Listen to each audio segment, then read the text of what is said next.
Let the meltdown begin. MMA Meltdown on the Fight Network. I am Gabriel Morency. Let's do this thing. World's most dangerous man style as we're going to kick it with one of the true pioneers and Hall of Famers of the sport. Mr. Ken Shamrock will join us on the program this evening. We'll also throw it down with the premier combat sport odds maker in the business, Joey Odessa. UFC on Fox, Dillashaw and Barao. I'm looking at this number right now, and I see that Dillashaw is a minus 250 favorite. Listen, I understand Dillashaw was awesome and he dominated Barao the first time around, but are people forgetting? Did Barao just, did Barao not win like 31 fights in a row?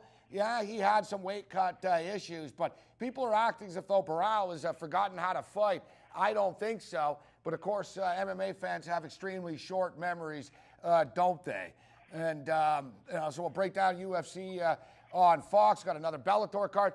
Bellator released the rendering of their co-promotion with Glory. You're going to have a kickboxing, you're going to have a MMA cage in the same arena. That's going to be freaking off the hook. So we got a lot of stuff to talk about. A lot of people are asking me about Stitch Duran's release. For the record, I think Stitch got screwed over, big time screwed over. He joined me on MMA Meltdown Radio. You can catch the podcast on FightNetwork.com. Let's bring in a man who just drew over 2.3 million viewers on Spike Television with his return to mixed martial arts. The world's most dangerous man, the one and only Ken Shamrock joins us. Ken, it's always a pleasure, sir. How you doing? I'm doing great. How you doing? It's always a pleasure, Ken. Thanks a lot for joining us, man. I always enjoy talking mixed martial arts with you. A lot of fighters that I talk to always tell me, you know, Morency, the worst part of fighting is the Sunday morning when I wake up in the hotel room and I open my eyes and I sort of forget how much pain I'm in, and I step out of the bed and then it's like, oh man, yeah, I'm hurting all over. How are you feeling after your long hiatus, the morning after your fight against Kimbo? Honestly, I felt deprived. I felt ripped off. I wasn't sore because I didn't do anything in the fight. Really, I thought I dominated the fight.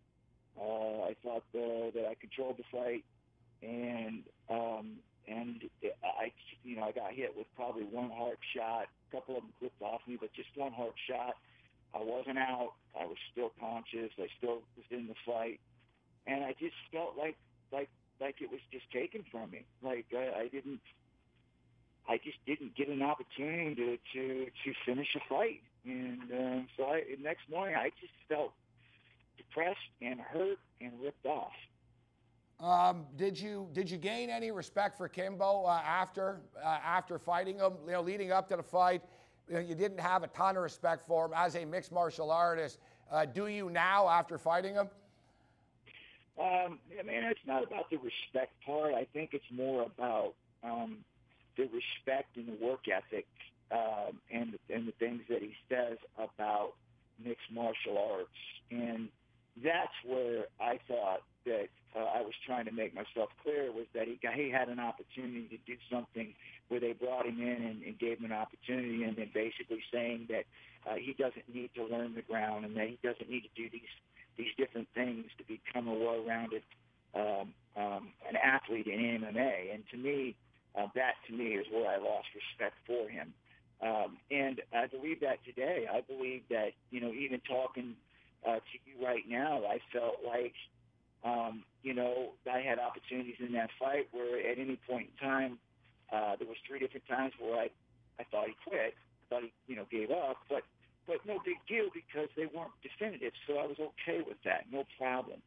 I think my problem was that when you look at the fight, if they weren't very definitive as far as him putting his hands out in front of him when I had the rear naked choke on, and I applied that rear naked choke, and he basically just put his hands on the mat, like he hit the mat, both hands out in front of him, which to me was an indication that he had just basically, you know, he wasn't trying to grab my hands, he wasn't trying to block the choke, it's basically getting into a submissive position. And it wasn't stopped, which is fine, no problem. But then when I ended up losing the hold because I eased up a little bit 2 different times thinking that, you know, John was going to step in, and he didn't. That was my fault, not John's, but my fault for not continuing on and doing it. I have been out of fighting for a long time, and when you're training, you don't necessarily put somebody out or try to finish them off when they make a gesture that they've had enough, and in your mind you kind of back up a little bit, and that was something that I've been doing in training, so I realized that was my fault. But if you're not going to do that, then when you get a fighter that's scrambling for position and basically is dominating the fight, and he takes one shot, and he isn't out. He's not out, like unconscious, hands sticking up in the air, and you step in and stop it with one strike that lands. How do you give people a chance to fight through adversity if you're going to step in and stop? You won't stop a submission if it's questionable, but you stop with one punch? It just doesn't make sense. I mean, I can see the guy lands one shot and he's unconscious, hands straight up in the air. I get that. But if you guys still in a fight, how do you stop it with one solid punch? You've had some tough losses in your career, but it sounds like this one's haunting you. I mean, a lot of times, fighters will take a week or two to get over it, but here we are a month later, and this is still really pissing you off, isn't it? It does, because I felt like this fight was taken away from me. It wasn't like I lost the fight, where the guy just, he's just better than me, and or at least competitive with me. I felt like, this fight was in hand, and a couple mistakes that I made in the fight. But then even with those mistakes, I had taken one or two shots, one solid shot, but it was like I wasn't given an opportunity to fight, just like he was given the opportunity to fight to the rear naked choke, even though at times it felt like he was giving up. But the minute it flips around and it goes on me, whether it was one part where he lands one shot and immediately jump in and step in and stop it that quickly, how do you not balance that out where you look at a guy who's ready to almost split with a choke, but you don't stop it, but then you land one shot and hits a guy, and he's not unconscious, he didn't fall and flat on his face and stick his arms up in the air, but still in the mood to really go in for another takedown, and you step in immediately and stop it. That's the thing that haunts me, that it wasn't a fight that I lost, it was a fight that was taken from me. Were you personally insulted that Joe Rogan on his podcast said that there was something shady about the fight, that you should have been able to finish it, and there's a lot of stuff that he didn't like. It seems it's a pretty strong accusation. On Big John, on Scott Coker, on yourself, on everybody's integrity.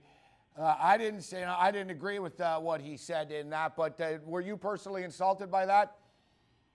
I was. Again, I believe that if fighters are held accountable for their actions, and cornermen are held accountable for their actions, and promoters are held accountable for their actions, and you can go on down the line, people that are held accountable for their actions. Why is it that a guy who's in a position to be a spokesperson, who's supposed to be a professional, at least carry himself professionally, and who's been in the business this long, is able to say something about somebody that can ruin their career and their reputation, and nothing is being done about it? That nobody is reprimanding this guy. Nobody is saying, you know what, you do it again, you're fired. Nobody's doing anything. They're allowing, and this is the thing that I have a really a problem with media and people who are in a position to say things and hurt people, literally hurt people. Maybe not physically, but just as bad, emotionally, because they can ruin them.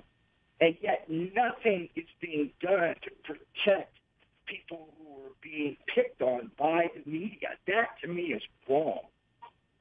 All right, we're in conversation with Ken Shamrock. Ken, I wish we had an hour to break it down with you. Yet it sounds like you want more. And as I stated off the intro, nearly 2.5 million people watched this. So clearly there's not just an interest, there's a massive freaking interest. Huge numbers that have been put up on the board. There were rumors in the following days after the fight against Kimbo that Royce Gracie was going to come back, and it was going to be a potential Shamrock Gracie matchup. That sort of was put out, Ken, but sounds like you want to fight again. Is there anybody that you want to fight? Is there anybody that's on the table that is a potential matchup that's around the corner? What's the future hold for you next? Well, just for the fans out there, I was out of fighting for almost 6 years. I hadn't stepped into a gym in 4 years. I hadn't rolled, I hadn't punched, I hadn't done anything other than lift some weights and stay in shape. So it's been 4 or 5 years since I did that. I was 51 years old, and I gave up 30 pounds. And I pretty much, in my opinion, I felt like the fight was mine to win, and it got taken away from me. That's just my opinion.